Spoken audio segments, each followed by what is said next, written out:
Vamos colocar em pé para a leitura? Porque depois vai ficar mais um pouquinho sentado, então é bom para dar um descanso, né?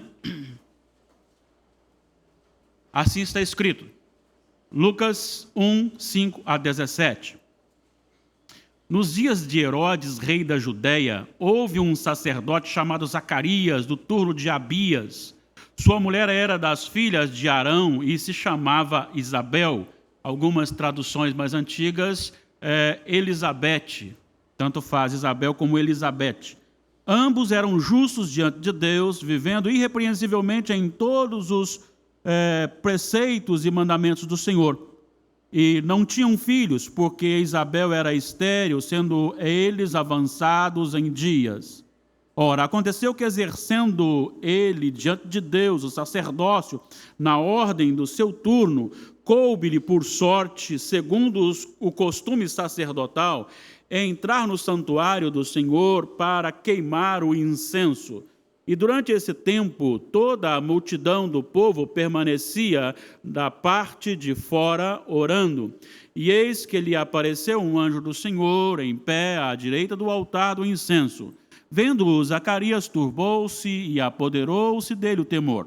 Disse-lhe, porém, o anjo: Zacarias, não temas, porque a tua oração foi ouvida, e Isabel, tua mulher, te dará à luz um filho, a quem darás o nome de João. Em ti haverá prazer e alegria, e muitos se regozijarão com o seu nascimento. Pois ele será grande diante do Senhor, não beberá vinho nem bebida forte, será cheio do Espírito Santo, já no ventre materno, e converterá muitos dos filhos de Israel ao Senhor seu Deus. E irá diante do Senhor no espírito do poder de Elias, para converter os corações dos pais aos filhos, converter os desobedientes à prudência dos justos e habilitar para o Senhor um povo preparado. Que o Senhor nos abençoe. Os irmãos podem sentar, mantenha a sua Bíblia aberta, porque nós iremos também um pouco além do que é o texto lido. Nosso tema de hoje: a família no propósito de Deus. A família é uma instituição de Deus, divina. E nunca, talvez, na nossa região, ela tenha sofrido tanto ataques como nos dias atuais. De uma maneira muito mais intensa, muito mais aberta, sem esconderijos, sem nada. E esta família precisa se fundamentar, a família, principalmente no contexto do Senhor, se fundamentar, se fortalecer na palavra de Deus para enfrentar essas dificuldades. E aí eu comecei a pensar, qual a razão, qual o propósito da minha família? Talvez a gente se envolve num relacionamento familiar, nasce, cresce, fica ativo, casa, e aí então desenvolve filhos, e de repente a morte vem. E os filhos ficam e desenvolvem novamente famílias e famílias e famílias. E a minha pergunta é: qual o propósito da minha família? O propósito de Deus, no plano de Deus. Por que eu nasci?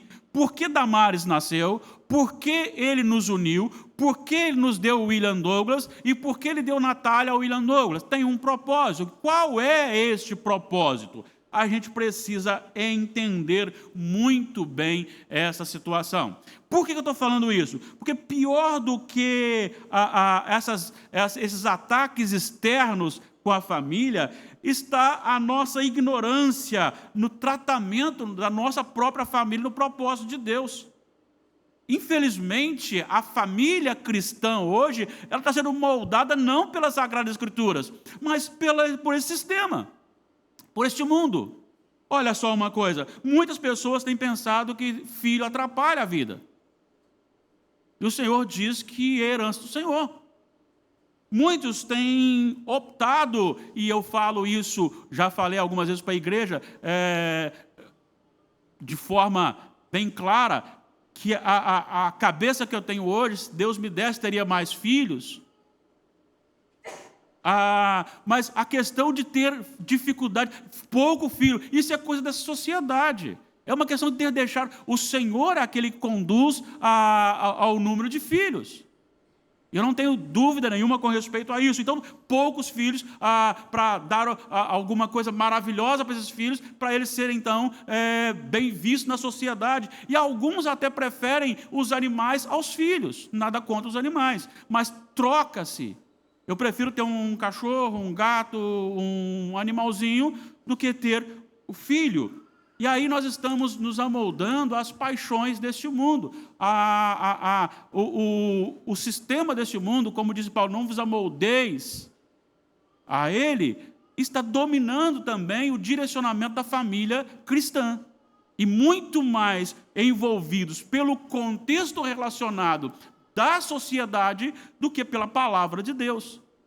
E isso é preocupante, é mais preocupante do que as investidas que este mundo tem dado contra a família. Porque quando nós olhamos para outras direções, nós vemos pessoas que geram mais filhos e educam seus filhos, seus propósitos, enquanto os crentes estão gerando menos filhos e não estão se preocupando em educá-los na presença do Senhor. E com isso, a parte contrária tem se fortalecido. E a parte cristã tem se enfraquecido. Este casal que nós lemos agora, cujo nome Zacarias e Isabel, era uma família de sacerdotes.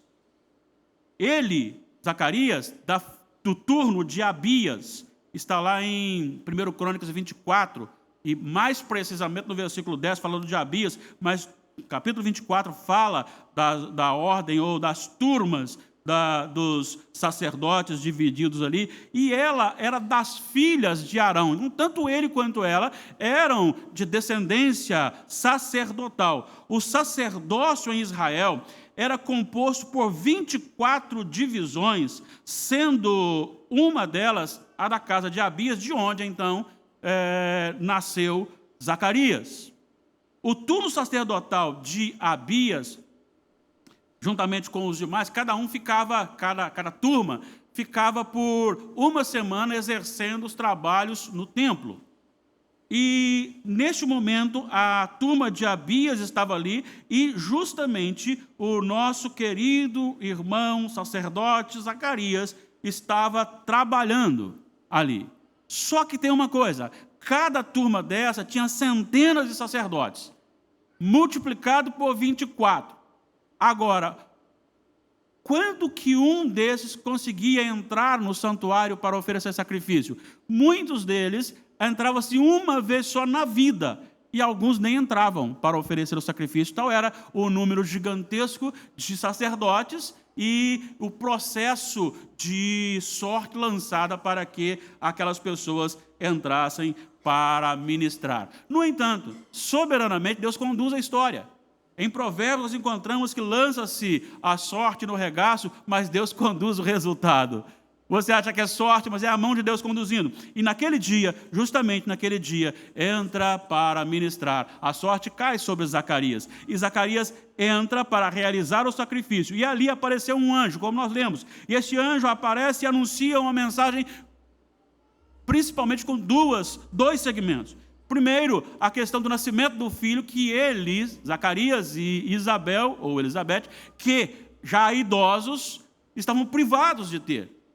E aí o Senhor diz, olha, vocês terão um filho. Segundo, a missão desse filho, ele conduzirá, ele abrirá a porta, ele preparará o caminho para o Messias, a salvação do mundo. E aí, então, Zacarias, vendo aquilo e tendo dificuldades com aquilo, ele recebe um juízo corretivo da mudez que se resolve no nascimento do seu filho João Batista. João Batista, quando nasce, diante de todo o acontecido, as pessoas olham e dizem, tem alguma coisa especial no nascimento desse menino. O que será deste menino? E a palavra de Deus nos fala que João Batista nasceu, cresceu, desenvolveu o seu ministério de maneira muito peculiar, e ele foi citado por Jesus em Mateus 11, versículo 11, como o maior profeta nascido de mulher. O que tem nesta família de Zacarias, Isabel e João Batista de tão importante que a faz uma família no propósito de Deus? Eu quero destacar aqui algumas lições desse texto. e quero aplicá-las ao nosso coração. Serei incapaz de fazê-lo se o Espírito Santo não obrar no meu e no seu coração. Então a minha oração é que o Senhor faça no seu coração um renovo, e essas lições aplicadas entrem no nosso coração de tal maneira que saiamos daqui diferentes, mudados para a glória do Senhor. A primeira lição que aprendemos e que destaca a família de Zacarias como uma família no propósito de Deus é o temor a Deus. É um casal temente a Deus. Se você olhar aqui os primeiros versículos 5, 6 e 7, você tem o anúncio, mas no versículo 6 você encontra: ambos eram justos diante de Deus, vivendo irrepreensivelmente em todos os preceitos e mandamentos do Senhor. Ambos eram. O casal está envolvido. Há uma vida prática de ambos que se torna irrepreensíveis diante do Senhor com obediência ao mandamento do Senhor.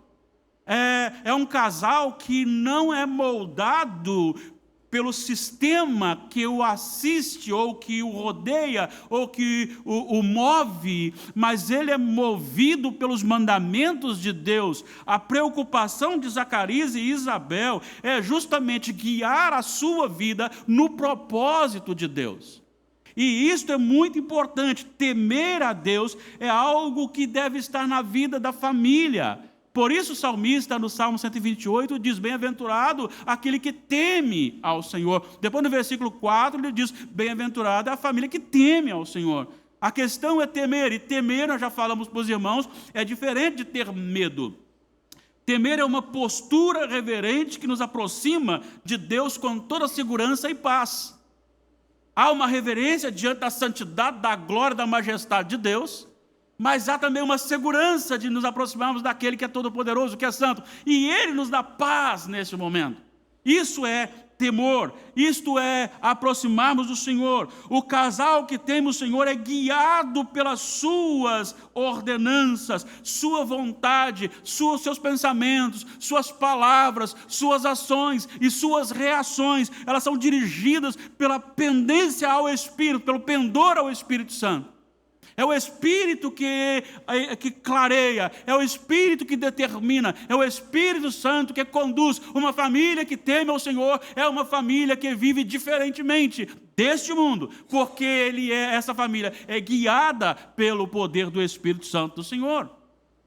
Se você observar em Romanos capítulo 8, versículo 14, você encontra: pois todos que são guiados pelo Espírito de Deus são filhos de Deus. Então aquele que teme ao Senhor, que é filho de Deus, ele tem que ser guiado pelo Espírito. Não podem ser as minhas próprias vontades, os meus achismos. Às vezes encontramos muitas pessoas, ou às vezes nós falamos também: mas eu acho que. Não importa o que eu acho ou deixo de achar. O que determina a nossa vida são as Sagradas Escrituras. E aqui este casal é um casal que teme ao Senhor. É um casal que vive no propósito do Senhor. Mas este casal que teme ao Senhor, ele é liderado também por um esposo que realmente tem compromisso com Deus. Olha só, eles têm um problema. Qual é o problema? Ela é estéril. E eles anseiam por ter filho.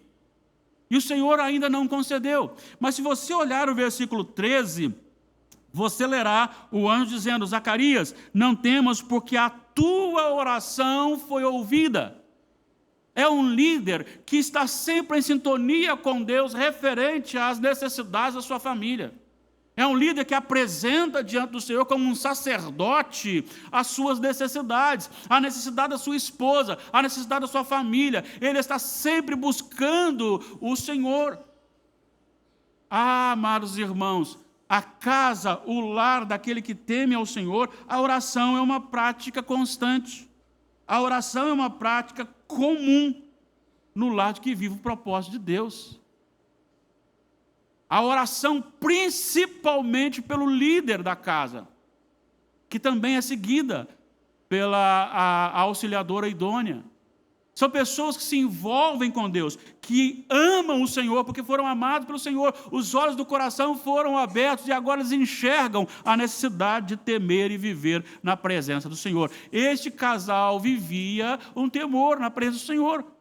Era um casal que amava ao Senhor, é um casal que amava a lei de Deus, os mandamentos do Senhor, e, repito, justos diante de Deus, e irrepreensíveis na conduta diante do mandamento do Senhor. Não é que eles não eram pecadores, é que a prática deles era voltada para fazer a vontade de Deus. E quando erravam, logicamente, confessavam seus pecados a voltar para o Senhor. Então, o que faz deste casal um casal que vive o propósito de Deus? É o temor que ele tem pelo Senhor. E a minha pergunta é, você tem visto isso na sua casa? A sua família teme ao Senhor? Isso é para refletir. A segunda lição é que, além de temer ao Senhor, essa família pensa em gerar filhos para a glória de Deus. E aí tem um grande problema aqui.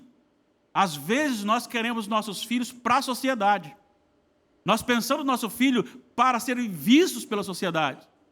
Nós pensamos nossos filhos como alguém que vai desenvolver uma ação ainda bem novo, bem criança, bem bebê, vai começar a ser destaque na sociedade, a televisão vai mostrar, olha como ele é inteligente, já fala inglês, olha como é que é inteligente, como é que ele é bom de bola, olha como é que ele é inteligente, ele já faz isso, olha como é que é inteligente, já faz aquilo outro, já aprendeu a ler, já sabe falar, já sabe andar, e às vezes nós priorizamos isso, que também são coisas boas, mas priorizamos isso, enquanto nós, filhos de crentes, que geramos filhos, também devemos gerar filhos para a glória de Deus. A nossa preocupação é que o nosso filho seja para a glória de Deus. Quando o anjo anuncia, ele fala, o nome dele será João. Isso deu até um contratempo, porque Zacarias ficou mudo, mas ele comunicou a Isabel, e as pessoas queriam dar um nome para honrar a família dele, e a Isabel disse, não, ele tem que se chamar João. E aí perguntaram a Zacarias escreveu na tábua o nome de João, e os seus lábios se soltaram, como voltou a falar normalmente, mas ali está. O que significa João? O Senhor é gracioso. Então tem um propósito, Deus já faz todas as coisas de maneira maravilhosa. Veja bem, ele diz assim, olha, o Senhor é gracioso. Ele fala, esse menino será um prazer para vocês. Vocês terão um prazer nesse menino. Mas, ele diz assim, alegria, regozijo para muitos outros. Muitas outras pessoas terão alegria. Olha só os versículos 13 e 14, mais diretamente o 14... Em ti haverá prazer e alegria, e muitos se regozijarão com o seu nascimento. Há um propósito, há glória de Deus. Há algo mais que ter simplesmente um filho. Há algo mais do que fazê-lo especial para a sociedade. O principal objetivo é a glória de Deus. Gerar filho para a glória de Deus. O significado, como dissemos, o Senhor é gracioso, no meu modo de entender, é diretamente aplicado à graça concedida a Zacarias e Isabel, receber um filho, mas tem mais, porque receber um filho que seria que precederia o Messias, que anunciaria o Messias, com uma função muito específica e muito maravilhosa de se viver. E esta foi a missão que ele recebeu. Os casais da Bíblia, normalmente, eles tinham uma preocupação muito grande com a sua vida, com os seus filhos, e os nomes eram concedidos de acordo com a situação vivente ou com alguma coisa que eles desejavam que fosse. E aí, então, era sempre famílias que buscavam no padrão de Deus para vivenciar e educar seus filhos. Todo casal crente deve buscar desempenhar as suas funções em obediência à palavra de Deus e fugir de maneira radical dos moldes deste mundo. Nós devemos criar os nossos filhos de acordo com a palavra de Deus. Deixa eu dizer uma coisa para vocês. Tem hora que eu me perco um pouquinho, porque estou lendo a Bíblia em vários momentos. Tenho aqui com a igreja, de manhã, com o grupo de oração, tem a minha devocional e tem a nosso culto doméstico em casa, né? Mas eu terminei de ler agora, e foi na minha devocional, o livro de Eclesiastes. E Salomão diz assim, se você ler Eclesiastes, vai dizer assim, eu tive muitos ouros, muita riqueza, e ele fala uma frase assim, e tive a delícia dos olhos dos homens, mulheres e mulheres. Ele encerra, tudo isso é vaidade. Eu estou vendo jovens se gastando nos prazeres deste mundo. É vaidade. Eu tenho visto casais que priorizam as coisas de lá, as de cá. É vaidade. Eu tenho visto pessoas envolvendo e gastando tanto tempo para ter tanto dinheiro que não sobra tempo nem para uma vida espiritual saudável. Isto é vaidade. É correr atrás do vento. E não sei se você terá tempo amanhã. Então faça hoje a sua parte de voltar à oportunidade hoje.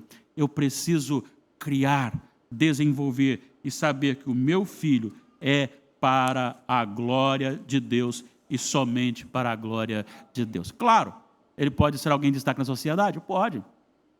Ele pode ser alguém diferente na sociedade? Pode. Mas não deve ser o nosso objetivo primário. Você gostaria de ter um filho que vivesse no deserto, vestindo pano de saco, amarrado pela cintura e comendo mel e gafanhoto? Pois então, um dos maiores profetas, nascido de mulher, esse era o estilo de vida dele. O que marca a história não é a roupa de marca, não é o salário, é aquilo que se faz para a glória de Deus. Em terceiro lugar, chegando ao final, é que geramos filhos que proclamem a Jesus Cristo, proclamadores de Jesus Cristo. A nossa família precisa ser evangelizadora, a nossa família precisa ser anunciadora. Veja bem, a glória de Deus envolve o anúncio do Evangelho. João tinha a missão de manifestar Jesus ao mundo. Em João, logo no início do Evangelho, do livro, ele diz o seguinte, no capítulo 1, versículo 29, eis o Cordeiro de Deus que tira o pecado do mundo. Ele está anunciando, e ele está pregando, é o arrependimento. Ele não está pregando aqui, não é cura. Ele não está pregando aqui, não é sucesso. Ele não está pregando aqui, não é prosperidade. Ele está pregando aqui, vocês como geração precisam se arrepender, mais do que nunca a geração atual. E quem sabe, nós hoje aqui, não precisamos parar e pensar e praticar verdadeiro arrependimento. João estava dizendo para este povo, arrependei-vos. Nós precisamos também gerar filhos, ser uma família missionária, uma família que saia, que anuncie, eis Jesus, a solução para este mundo. Os seus amigos, não são solução para a sua vida. O seu emprego, não é solução para a sua vida. O seu sucesso, não é solução para a sua vida. A única solução para o povo é Jesus Cristo. Nem a denominação, nem a Igreja Presbiteriana do Brasil é a solução para este mundo. Só Jesus é a solução para este mundo.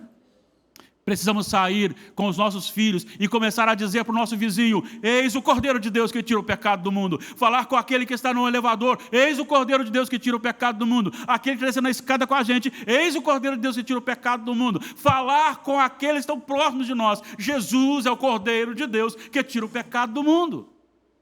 João Batista não perdia tempo, João Batista não se misturava, João Batista não queria vivenciar esta vida nesse sistema, mas ele presenciou realmente o poder de Deus. Diz o texto, olha só o que o anjo diz, ele terá o Espírito Santo no ventre materno, ele será cheio do Espírito Santo. Irmãos, nós nos preocupamos em tantas coisas para os nossos filhos, berço novo, roupa nova, estudos melhores, e às vezes esquecemos de buscar o Senhor para que os nossos filhos sejam cheios do Espírito Santo do Senhor. E eu sei que neste momento o Espírito Santo do Senhor queima o seu coração, e se queima, não retrate aquilo que o Senhor está falando, mas pelo contrário, quede-se aos pés dele, em nome de Jesus. Na vida do cristão não há lugar para os nossos eus. O nosso eu não pode entrar. Não há lugar para fama, não há lugar para show, não há lugar para apresentação. Infelizmente, nós temos um mal que não sei quando será derrubado. Vai lá na igreja, tem um pregador novo lá hoje. Enquanto deveria ser o seguinte: vai lá na igreja porque Jesus Cristo está lá. Vai lá na igreja porque naquele lugar o Senhor falará ao seu coração. E não porque um homem, uma mulher, um grupo estará ou estarão lá. Devemos anunciar a esse Jesus, não há lugar. João Batista diz: convém que ele cresça e eu diminua. João 3,30. Senhor, o Jesus, que o Senhor falou que é o Cordeiro de Deus, está batizando mais, hein? Ele está se destacando. E João diz: convém que ele cresça e que eu diminua. A glória é do Senhor. Temos que anunciar o Senhor Jesus ao mundo como solução. Na vida do cristão, a missão está acima do prazer nas coisas materiais. E aí então eu vou com você para o capítulo 1, o último versículo do capítulo 1, que diz: o menino crescia e se fortalecia em espírito e viveu nos desertos até o dia em que havia de manifestar-se a Israel. Há um estilo de vida simples, mas cheio do poder. A importância da vida do Filho de Deus, aquele que é Filho de Deus, não é naquilo que ele veste, mas é naquilo que ele é diante da presença do Senhor. Uma família no propósito de Deus marca a história com a sua obediência a Deus e com a sua criação de filhos para a glória de Deus, e que evangeliza e que fala do amor do Senhor. Eu encerro dizendo o seguinte: como João precedia o ministério de Jesus na terra com sua morte e ressurreição, nós temos um privilégio maior do que João Batista.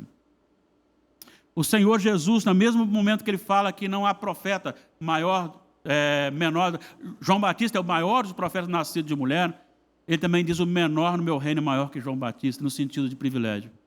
João não viu nem a morte de Jesus, embora tenha anunciado a morte de Jesus. Ele viu Jesus, mas ele não viu nem a crucificação, nem a ressurreição, nem a ascensão de Jesus ao céu. Nós agora já proclamamos, não como João, eis o Cordeiro de Deus que tira o pecado do mundo, mas nós proclamamos o seguinte: Jesus voltará em breve. Crendo você ou não, ele voltará.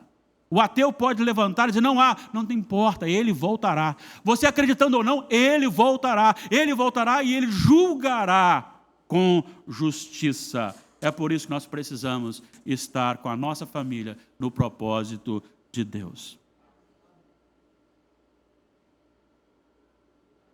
Concluo agora com algumas questões para reflexão. Primeira: será que as pessoas podem dizer que somos família que teme a Deus, justo diante de Deus e obediente aos mandamentos de Jesus pelas nossas práticas? A maneira como minha família vive, será que as pessoas olham para minha família e podem dizer assim: está ali uma família que é justa diante de Deus, está ali uma família que obedece ao mandamento do Senhor? Será que criamos nossos filhos para serem abençoadores e para a glória de Deus, ou para serem famosos e bem vistos na sociedade?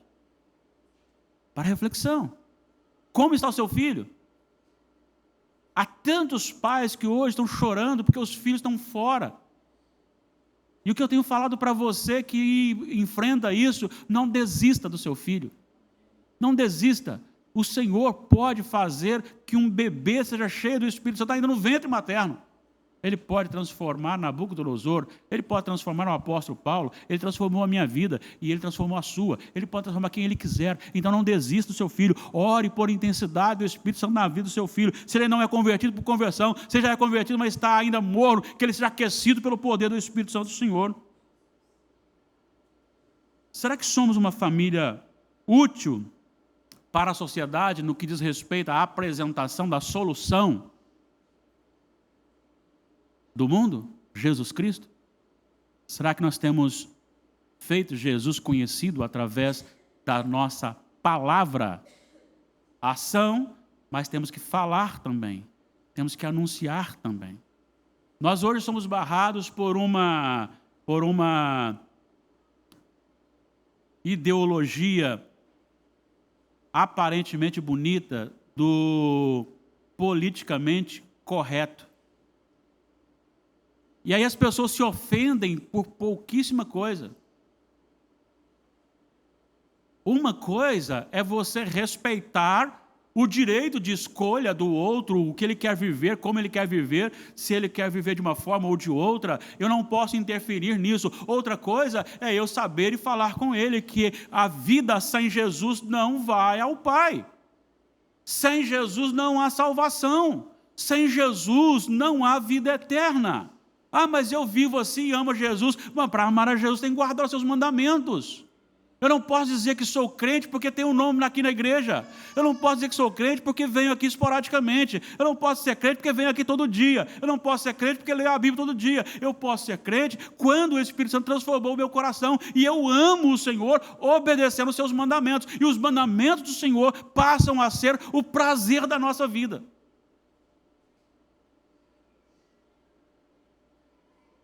Que sejamos sinceros conosco mesmo. Que avaliemos a nossa vida em família. Imitemos a família de Zacarias, que viveu no propósito de Deus. Eu não sei como você está agora. Eu quero orar por você. Talvez você está precisando de algo e o Espírito Santo tocou o seu coração agora. E se ele incomodou o seu coração, não cauterize a sua mente. Abra o seu coração. Dá ouvidos à voz do Espírito. Renove-se na presença do Senhor. Entregue-se ao Senhor. Viva para a glória dEle. Volto a dizer, um homem pode viver a vida inteira nos maiores luxos da vida. Um homem pode ter poder dominador sobre várias mulheres, as mulheres que mais lhe agradem, para todo tipo de orgia. Um homem pode ter dinheiro suficiente para fazer o que ele quer, quando quer, como quer. Um homem pode ter acesso aos melhores hospitais do mundo, aos melhores médicos do mundo. Mas passa rapidamente. Passa rapidamente. Daqui a pouquinho a sua velhice chegou, a sua idade chegou. Já não há mais prazer. Pior, a morte chega. Foi isso que Salomão disse em Eclesiastes. Ele encerra o livro de Eclesiastes. Quem não lê até o final fica assustado com ele. Mas quando chega no final, ele diz assim: assuma, o resumo de tudo é: teme a Deus e anda nos seus caminhos. Porque o Senhor trará às claras todas as suas obras, quer sejam as boas, quer sejam más. A sua família vive no propósito de Deus. O que precisa ser melhorado na sua família? Não brinque com Deus. Deus não compactua com o pecado. Não dá para você viver contra o mandamento do Senhor e viver bem com Deus. Não, não dá. Jesus é exclusivista. É só Jesus e mais nada. Sem Jesus não dá. Em cima do muro está com o diabo. Só com Jesus. Se você precisa que eu ore por você, que eu vou orar por mim mesmo também, coloque-se em pé e nós estaremos orando pela sua família.